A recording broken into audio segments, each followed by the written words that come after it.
बंटवारे के बाद 10 साल तक हैदराबाद आंध्र प्रदेश और तेलंगाना दोनों की राजधानी थी, लेकिन अब से हैदराबाद सिर्फ तेलंगाना की राजधानी ही रहेगी।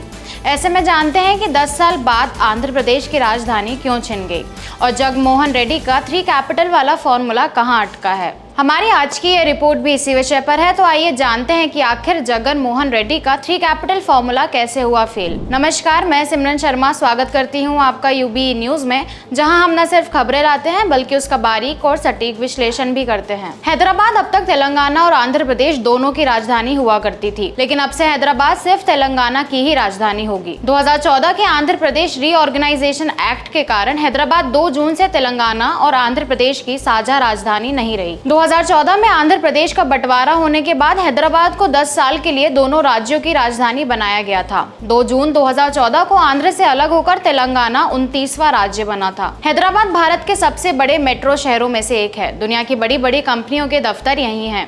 दुनिया के 10 सबसे तेजी से उभरते शहरों में हैदराबाद भी है। हैदराबाद की जीडीपी 200 अरब डॉलर के पार जाने की उम्मीद है। तेलंगाना के मुख्यमंत्री रेवंत रेड्डी ने पिछले महीने अधिकारियों को 2 जून के बाद lake view government guest house जैसी सरकारी इमारतों को कब्जे में लेने को कहा था। दशकों से तेलंगाना की मांग चल रही थी। फरवरी 2014 में संसद में आंध्र प्रदेश का बंटवारा कर तेलंगाना का गठन करने वाला बिल पास हुआ था। इसके बाद 2 जून 2014 को तेलंगाना अलग राज्य बना। आंध्र प्रदेश रीऑर्गेनाइजेशन एक्ट की सेक्शन 5(1) के मुताबिक हैदराबाद को 2 जून 2014 से अगले 10 साल के आंध्र प्रदेश और तेलंगाना की संयुक्त राजधानी बनाया गया था। इस कानून के सेक्शन 5(2) में कहा गया था कि 10 साल बाद हैदराबाद सिर्फ तेलंगाना की राजधानी रहेगी और आंध्र प्रदेश की नई राजधानी बनाई जाएगी। तो फिर आइए जानते हैं कि आंध्र की राजधानी क्या है। तेलंगाना को बने 10 साल हो गए हैं, लेकिन अब तक आंध्र प्रदेश की राजधानी पर कोई सहमति नहीं बन सकी है।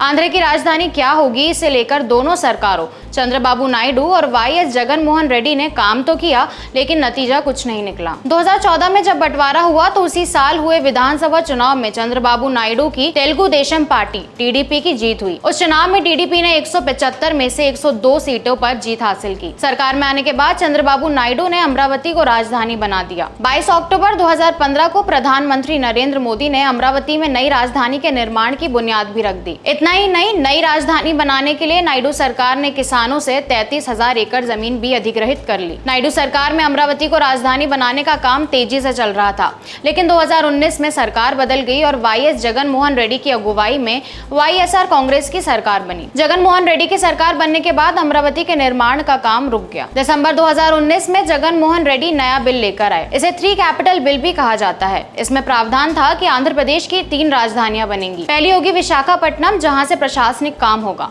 दूसरी होगी अमरावती, जहां विधानसभा होगी, और तीसरी होगी कुरनूल, जहां हाई कोर्ट होगा। हालांकि सरकार के इस फैसले को हाई कोर्ट में चुनौती दी गई। मार्च 2022 में हाई कोर्ट ने कहा कि सरकार अपनी मर्जी से 3 राजधानियां नहीं बना सकती। इसी के साथ अदालत ने सरकार को अमरावती को राजधानी बनाने के लिए चल रहे निर्माण कार्य को 6 महीने में पूरा करने का निर्देश भी दिया। नवंबर 2022 में आंध्र सरकार ने हाई कोर्ट के फैसले को सुप्रीम कोर्ट में चुनौती दी थी। पिछले साल जनवरी में मुख्यमंत्री जगनमोहन रेड्डी ने ऐलान किया था कि आंध्र प्रदेश की नई राजधानी विशाखापट्टनम होगी। हाल ही में विधानसभा चुनाव के प्रचार के दौरान सीएम रेड्डी ने कहा था कि अगर 4 जून को उनकी सरकार बनती है तो उनका शपथ ग्रहण समारोह विशाखापट्टनम में ही होगा। तो आइए जानते हैं 3 राजधानियां बनी तो क्या होगा। फिलहाल 3 राजधानियों का मसला सुप्रीम कोर्ट में है, लेकिन सुप्रीम कोर्ट से हरी झंडी मिल जाती है और आंध्र प्रदेश में 3 राजधानियां बनती हैं तो ये पहला राज्य होगा जिसकी 3-3 राजधानियां होगी। अगर ऐसा होता है तो 3 राजधानियों से अलग अलग काम होगा। विशाखापट्टनम, यह आंध्र प्रदेश के उत्तर पूर्व में बसा तटीय शहर है। सारे सरकारी कामकाज यहीं से होंगे। मुख्यमंत्री आवास से लेकर राज्यपाल का दफ्तर भी यहीं होगा। अमरावती, आंध्र प्रदेश के बीचों बीच बसे अमरावती शहर में राज्य की विधानसभा होगी। इसका इस्तेमाल विधानसभा सत्रों के लिए होगा। कुरनूल, यह पहले भी आंध्र प्रदेश की राजधानी रह चुकी है। कुरनूल में आंध्र प्रदेश हाईकोर्ट बनेगी और उसकी बेंच बाकी शहरों में भी बनाई जाएगी। अब तक हैदराबाद में आंध्र प्रदेश की सरकार 3 इमारतों का इस्तेमाल करती थी। पहली लेक व्यू गेस्ट हाउस, दूसरी लकड़ी का पुल पर स्थित पुलिस बिल्डिंग और तीसरी आदर्श नगर में बनी हर्मिटेज बिल्डिंग। अब चूंकि हैदराबाद आंध्र की राजधानी नहीं रही, इसलिए तेलंगाना सरकार ने इन सभी इमारतों पर कब्जा करने का निर्देश दिया है। इस साल जनवरी में आंध्र सरकार ने तेलंगाना सरकार को पत्र लिखकर इन तीनों सरकारी इमारतों को बरकरार रखने की मांग की। साथ ही किराया देने का भी ऑफर दिया था, लेकिन आचार संहिता लागू होने के कारण इस पर बातचीत नहीं हो सकी। तो यह थी हमारी आज की एक खास रिपोर्ट। आपको यह कैसी लगी हमसे हमसे अपने विचार जरूर साझा करें। अगर वीडियो पसंद आए तो इसे लाइक, शेयर और चैनल को सब्सक्राइब करना ना भूलें। यूबी न्यूज आपके लिए लाता रहेगा देश विदेश से जुड़ी ऐसी और खबरें। तब तक के लिए धन्यवाद।